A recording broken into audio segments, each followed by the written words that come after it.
అందరికీ నమస్కారం. ఈరోజు మనం సమీక్షా సమావేశ ఆవశ్యకత గురించి తెలుసుకుందాం. వివిధ రకాల అభివృద్ధి మరియు సంక్షేమ కార్యక్రమాల అమలులో ఈ సమీక్షా సమావేశాలు చాలా ప్రముఖ పాత్ర పోషిస్తాయి ఉన్నాయి అని చెప్పడంలో ఏమాత్రం అతిశయోక్తి లేదని చెప్పచ్చు. అయితే ఈ సమీక్షా సమావేశాల మీద కొంతమంది భిన్నాభిప్రాయాన్ని వ్యక్తపరుస్తున్నారు. కొంతమంది ఈ సమావేశాలు చాలా బాగా ఉపయోగపడతాయి అంటే, మరికొంతమంది ఈ సమావేశాల వలన కొంత సమయం వృధా అవుతుంది కాబట్టి అలాగే ముందుకెళ్ళచ్చు అని కూడా మరికొంతమంది చెప్తున్నారు. ఈ పరిస్థితుల్లో ఈ సమీక్షా సమావేశం అంటే ఏంటి, దీనివల్ల ఉపయోగాల గురించి ఈరోజు మనం చర్చించుకుందాం. ముందుగా సమీక్షా సమావేశము ఆశయ సాధనలో ప్రాజెక్టుల ప్రయాణం ఎటువైపు సాగుతుందో క్షుణ్ణంగా తెలుసుకొని అవసరమును బట్టి తగు మార్పులు చేసుకున్నటకు అవకాశం కల్పించే సమావేశమే సమీక్ష సమావేశము.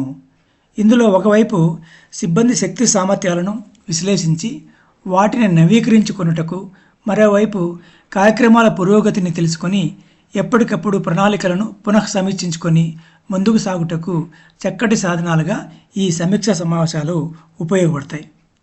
ప్రభుత్వం చేపట్టే వివిధ అభివృద్ధి కార్యక్రమాల్లోనూ, స్వచ్ఛంద సంస్థలు చేపట్టే కార్యక్రమాల్లోనూ రాను ఈ సమీక్షా సమావేశాలకు ప్రాధాన్యత సంతరించుకుంటున్నాయి అని మనం చెప్పచ్చు. అయితే ఈ సమీక్షా సమావేశాల వలన ఏంటి ఉపయోగాలు అని చూస్తే, ముందుగా సమీక్షా సమావేశాలకు హాజరు కావడం వల్ల సిబ్బందికి కలిగే ఉపయోగాలు ఏంటి అని చూద్దాం. మొదటిది, కార్యక్రమాల అమలుకు తగ్గట్టు సిబ్బందికి ఉన్న శక్తి సామర్థ్యాలు విశ్లేషించి వాటిని అందిపుచ్చుకున్నటకు చక్కటి మార్గంగా ఈ సమావేశాలు ఉంటాయి. 2, సమీక్షా సమావేశంలో సిబ్బంది అందరూ ఒక చోట చేరుతారు కావున పరస్పర ఒత్తిడితో కలిసి నేర్చుకున్నటకు మంచి అవకాశం ఏర్పడుతుంది. దీన్ని మనం ఇంగ్లీష్లో పీర్ ప్రెజర్ అని కూడా అంటాం.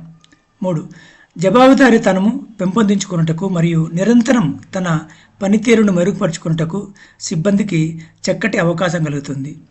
4, సిబ్బందిలో కమ్యూనికేషన్ నైపుణ్యాలను పెంచుకున్నటకు చక్కటి అవకాశం ఏర్పడుతుంది. 5, సిబ్బంది వ్యక్తిగత సామర్థ్యాలను అంచనా వేసి వారికి తోడ్పాటు అందించుకున్నటకు ఇది ఒక చక్కటి మార్గం అని చెప్పచ్చు. 6, సిబ్బంది ఆలోచనలు, అభిరుచులు మార్చుకున్నటకు ఇది ఒక మంచి అవకాశంగా ఉపయోగపడుతుంది.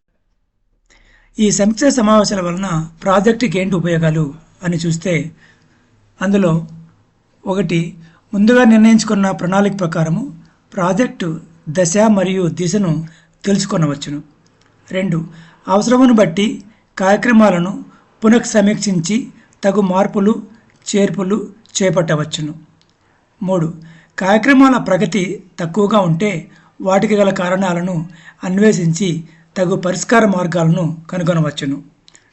4, కార్యక్రమాల అమలులో నాణ్యతను అంచనా వేసి అవసరమును బట్టి తగు మార్పులకు అవకాశం కలుగుతుంది. 5, అమలులోని కార్యక్రమాలను కొనసాగించుటకు లేక మార్పులు చేయుటకు అవకాశం ఏర్పడుతుంది.